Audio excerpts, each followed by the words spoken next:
silakan menabung sebanyak-banyaknya, tapi semua akan usai kecuali satu tabungan ini yang menjadi investasi abadi kita sampai akhirat nanti adalah anak-anak yang soleh yang kita hantarkan untuk belajar di pesantren, yang kita hantarkan untuk jaga budaya-budaya. Inilah mereka yang kelak akan mendoakan kita ketika menggambarkan siapa itu anak yang soleh. Rasulullah mengatakan waladun sholihun yad'u lahu, anak yang soleh adalah anak yang mendoakan orang tuanya.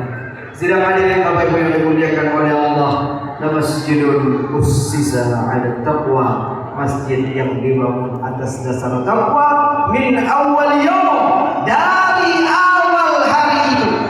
Dulu para ulama dan umara membangun ini masjid, dari pertama niatnya adalah takwa.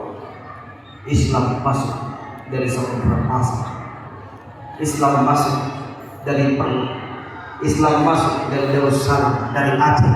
Dari awal Aceh sudah mewakafkan dirinya untuk Islam, maka orang dahulu sudah mengawinkan antara adat dan syariat.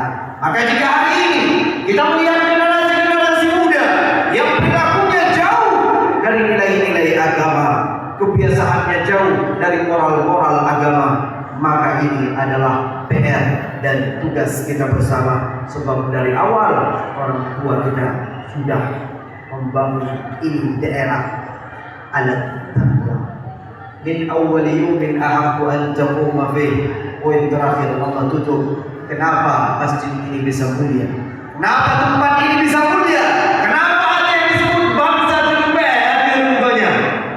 Antum terlebih? Pak Lugai Neo? Pegang-pegang roh bangsa terlebih hati rupanya. Pak Lugai Neo?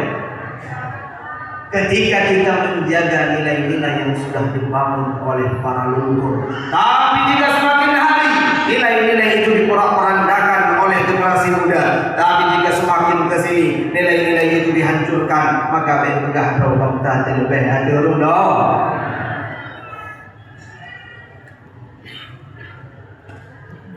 Fihi rijal yuhibbu ayyatahharu, yang membuat bangsa ini jadi bangsa terlebih bukan karena tempatnya, bukan karena tanahnya, benar kaya alamnya, benar makmur tanahnya, benar kekayaan alam itu ada, tapi fihi rijal, di sana ada orang-orang, di sana ada tokoh-tokoh yuhibbuna ayyatahharu, yang mana mereka itu senang berbuat hal-hal yang bersih, senang berbuat hal-hal kebaikan, senang berbuat ketaatan.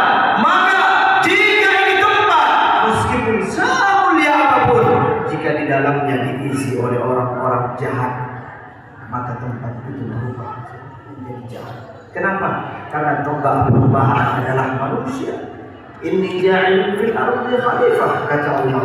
Kalian manusia, kitalah yang menggerakkan perubahan. Jadi maju mundurnya satu tempat, berkah tidaknya satu tempat adalah tergantung kita isi itu tempat dengan amalan-amalan yang seperti apa.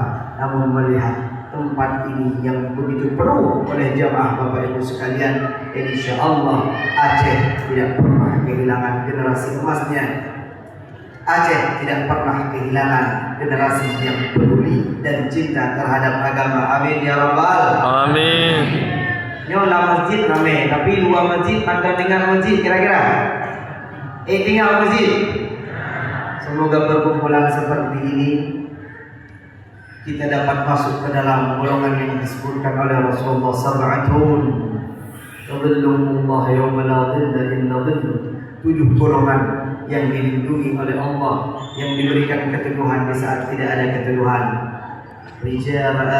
Rajulun mu'allaqun qalbuhu bil masjid, orang-orang yang hatinya terikat dengan masjid. Siapa orang-orang yang hatinya terikat dengan masjid? Saat tubuhnya keluar dari masjid, hatinya masih berbisik ingin berada di dalam masjid, tapi melihat gerakan-gerakannya, apakah kita ingin keluar dari masjid? Tidak ada jawaban, artinya benar.